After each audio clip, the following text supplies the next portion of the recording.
Okay, so this is not going to be a comprehensive overview of the advanced web um, workflow builder.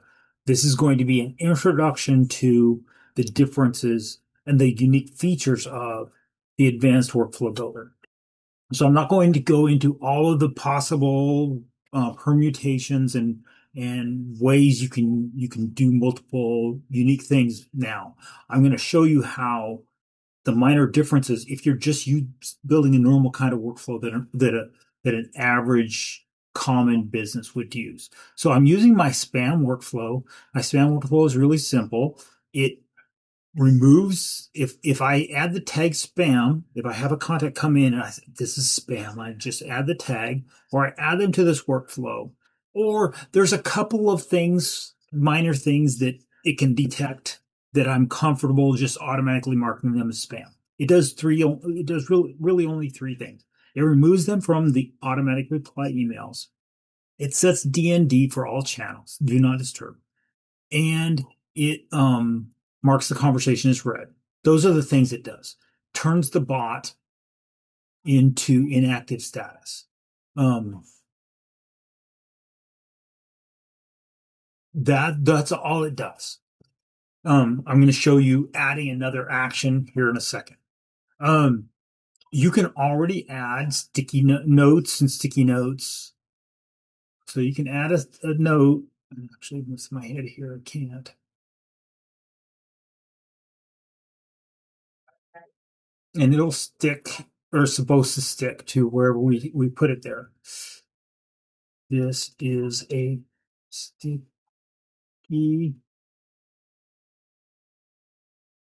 note.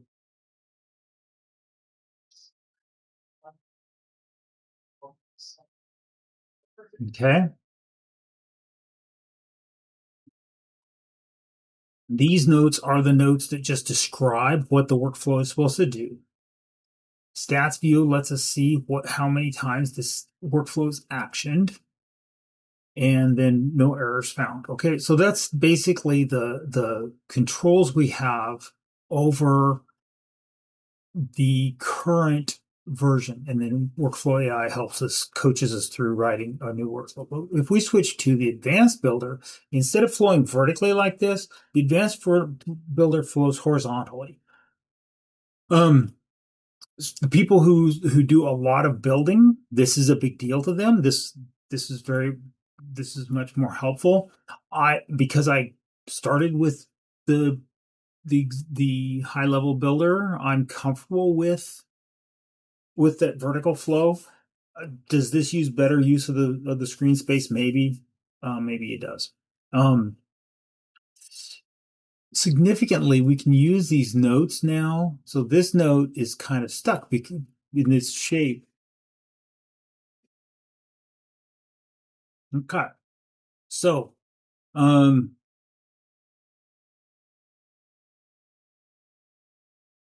we can still add comments, add notes, error checking, statistics view.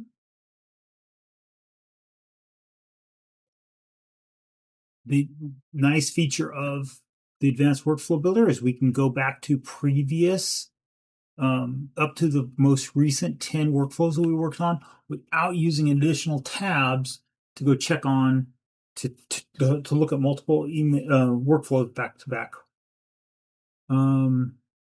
Version history is same. It does allow us to actually restore to a previous version. So that's nice. That's a nice update. And then the workflow AI that coaches us through being able to make changes that we may not know how to do ourselves. Use the workflow AI to coach us on changes we should make to our workflow or things we could do with our workflow. The caution I would have for you is it doesn't know what it doesn't know, and it will sometimes tell you that it can do a thing when it can't. Or it will tell you that it can make a workflow that will do a thing that is not something that the workflows can do. And now you'll be stuck with a workflow that doesn't work and you won't know why. All right. So we're going to take it out of stats view.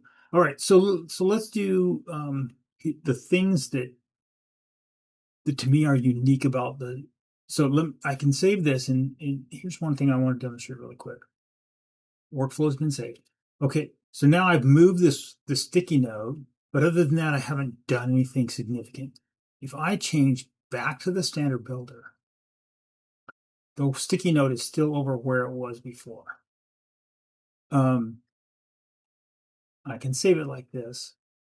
So let's do this. Let's do this really simple change. Let's change this wait step from 30 minutes to 50 minutes. Okay, so we've made a change in the simple builder, standard, correct, not simple.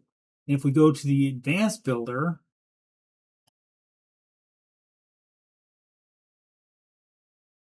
we can say that it's made that change. So let's change it back to what it was.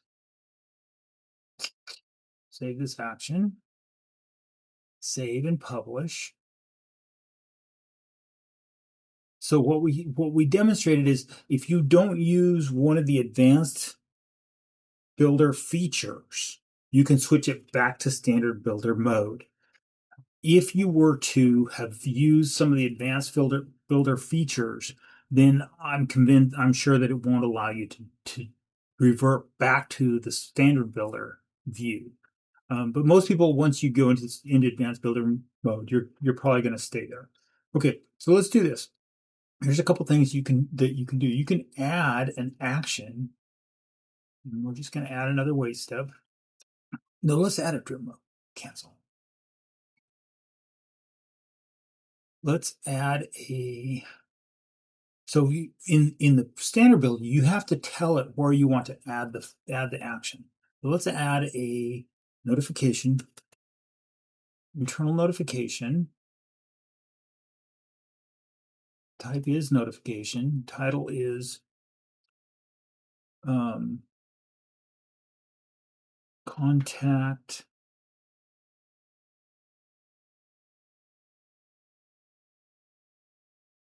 mark spam.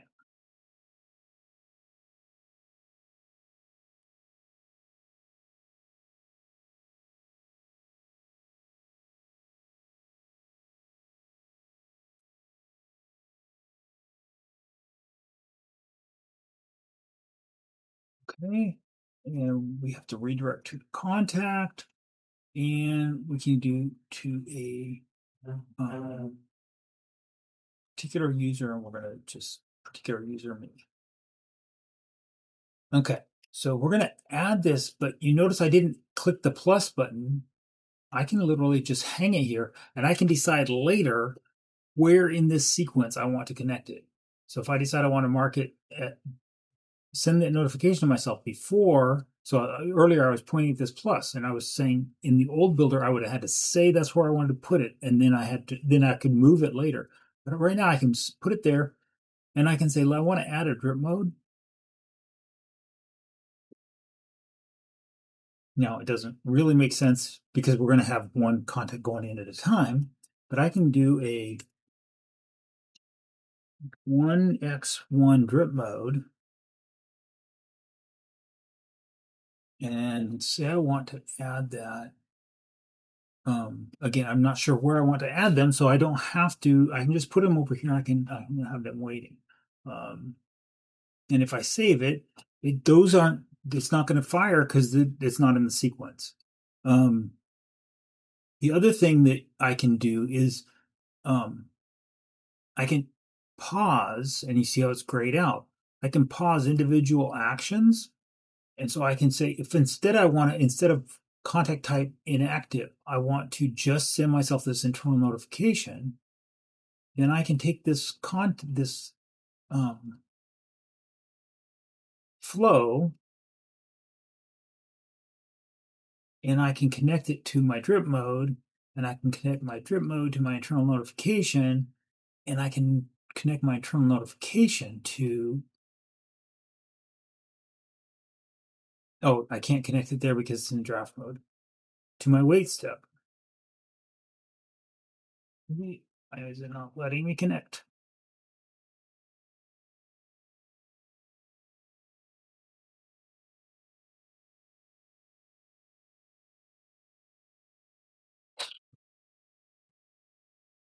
Okay. So maybe I'm wrong. Maybe you can't have multiple things connecting. Thought that was one of the features. I'm going to reactivate both of these.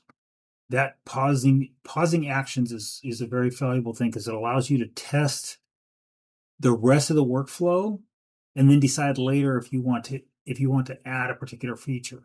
So let's take this and let's connect it. Delete this connection. Let's connect it there. And let's move this guy there in the sequence. And now we're going to use this format tree to clean up that little scramble that I just created. Now it all lays out straight. Okay, very nice.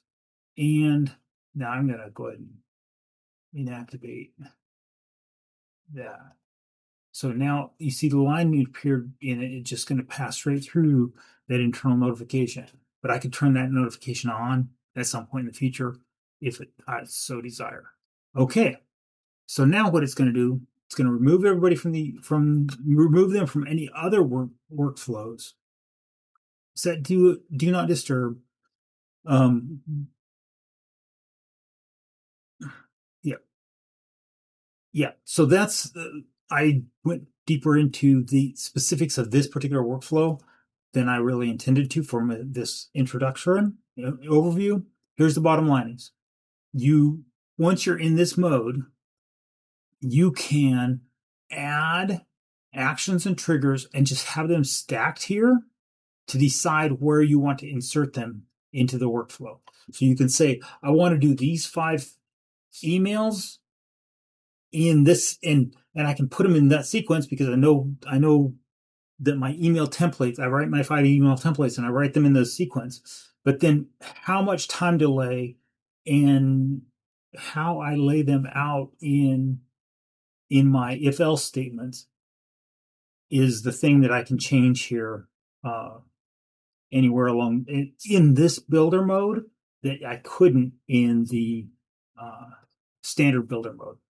All right, so I'm going to save these changes and I'm going to call that good enough for this demonstration.